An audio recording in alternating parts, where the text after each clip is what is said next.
Hi, I'm Teresa, the London organic grower. Welcome to my channel. I hope that you enjoy it. Give me a thumbs up if you do. I'm sowing and potting up seedlings ready for autumn and winter cropping. And some of these are extremely late. I showed you this tray of Chinese greens, pak choy, and Chinese cabbages and things. And I re-sowed all the seeds, and then first of all the slugs ate them all, and so I re-sowed them, and then the cat tipped up the whole tray. But we have a few survivals there, so that will do for a second sowing, and I'll put some more in. The what's this stuff? It's quite bitter. Chicory. I'm not overly keen on chicory, but Kath likes it in salad and it is very pretty.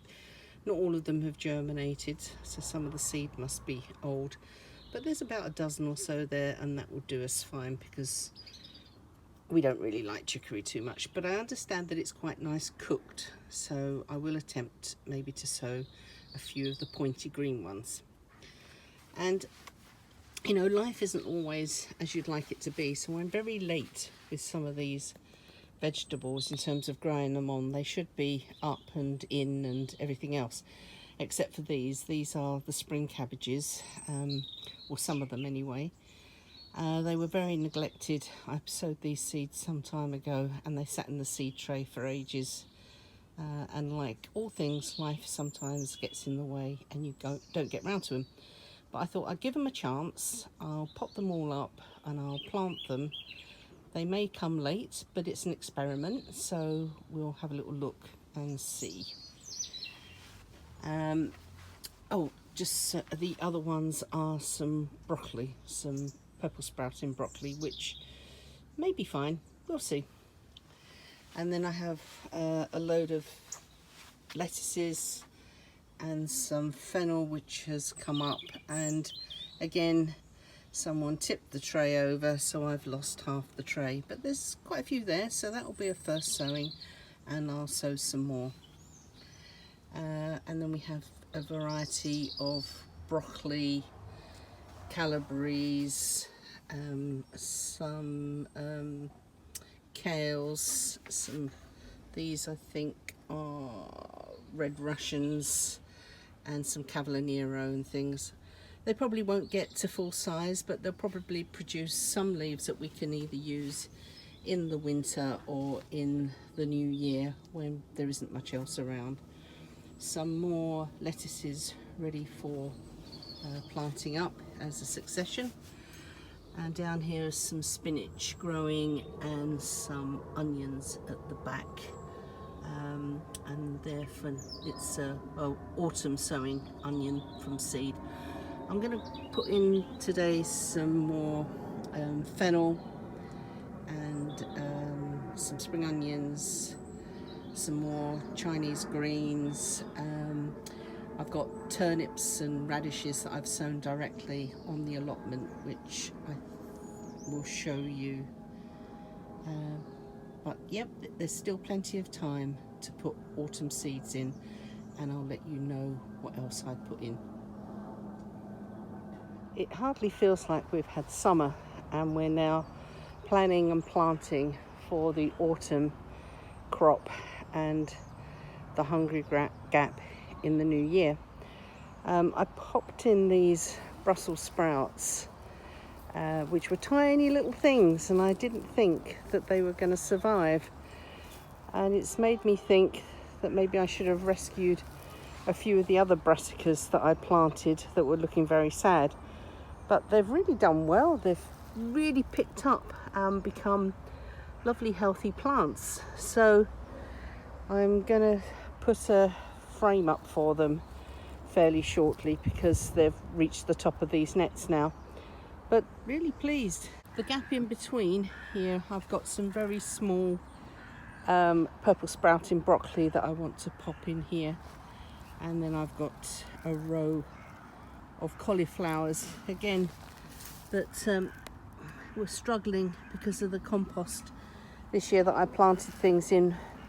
I'm trying to to test other composts as peat-based composts are going out, but I've never really had success with non-peat-based composts, and again this year it just didn't do.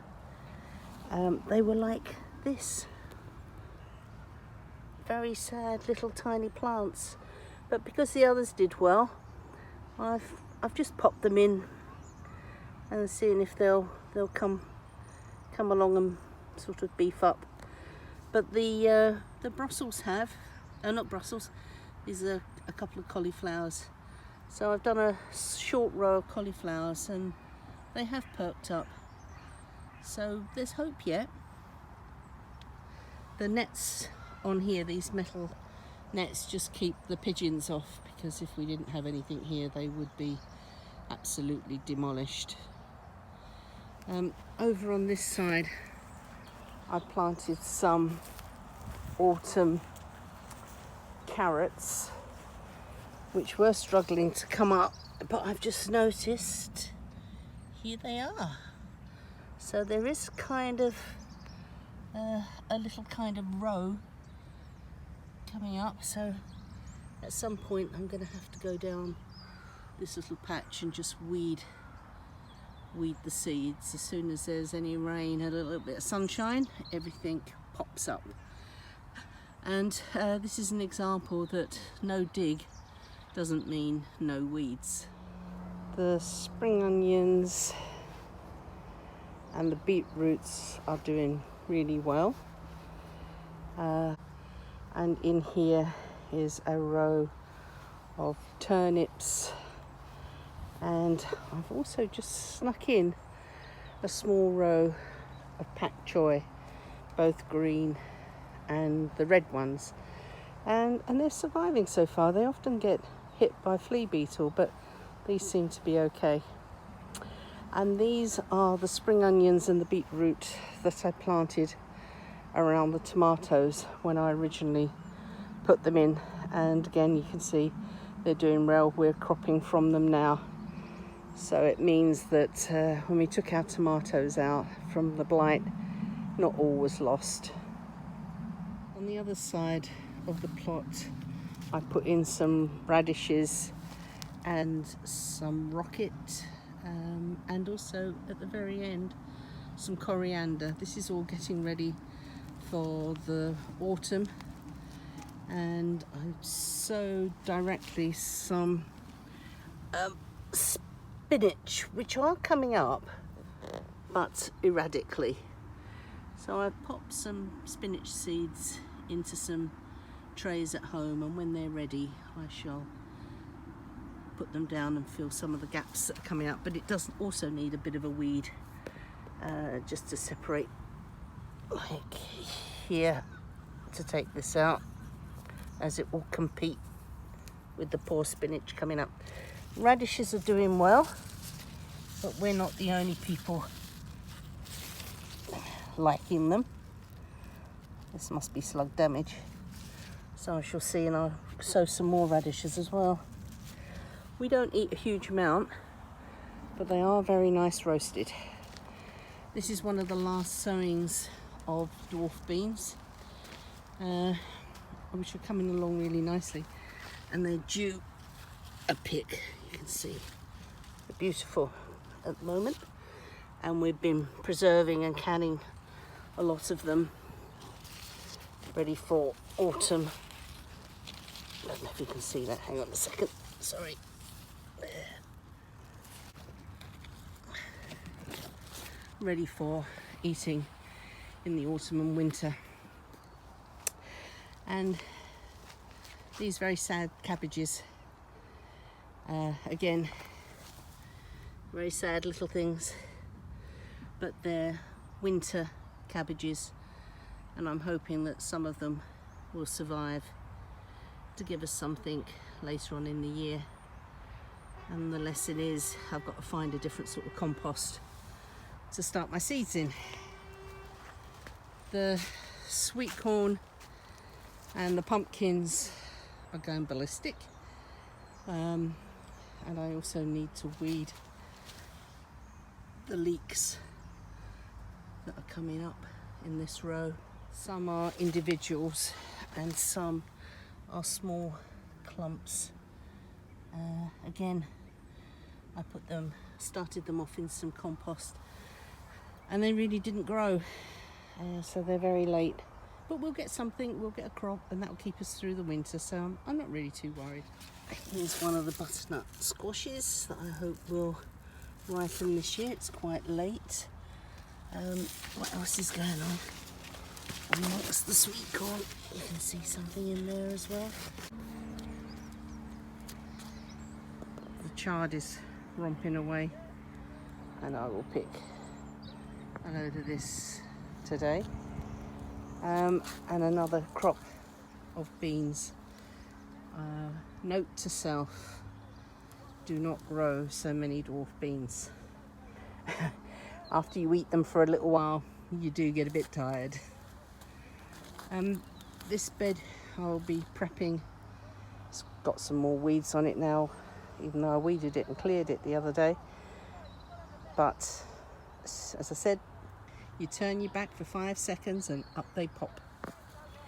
These are peas that the squirrels planted, or the squirrels or rats planted, and they're doing well. I've already pulled a load out of here, but I'm just leaving these now because it's still a bit of a green crop for the soil, which makes it nice and healthy.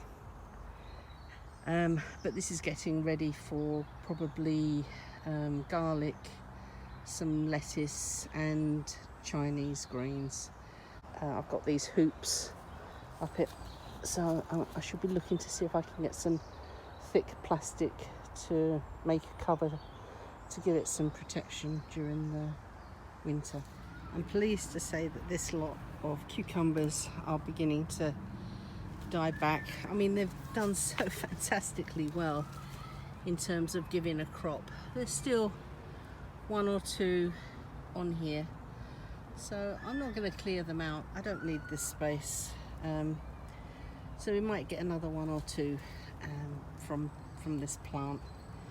But the miniature squashes that I put in are growing like mad, and just when I thought that there wouldn't be anything coming along, there's just like hundreds of them all over the place. Look at this beautiful one.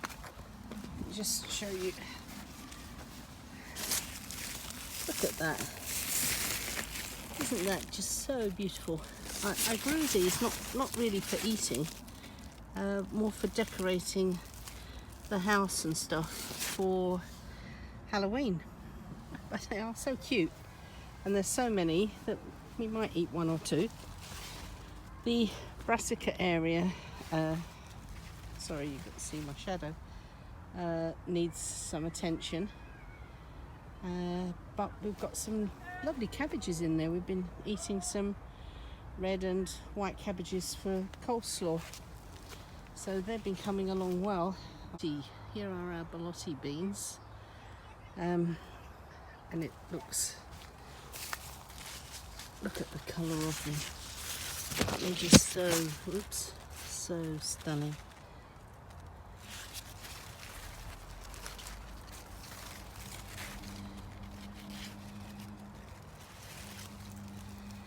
And we leave these on the plants to dry and pick them in the autumn and store them in the fridge for bean casseroles and to pop into casseroles during the winter. And here is some wild garlic chives that have partially sown themselves, but I have a little pot. But they are beautiful and delicious in salads, the flowers, and Chinese cookery. Thank you for watching my channel. I hope you've enjoyed it. Until the next time, I'll see you again. Bye.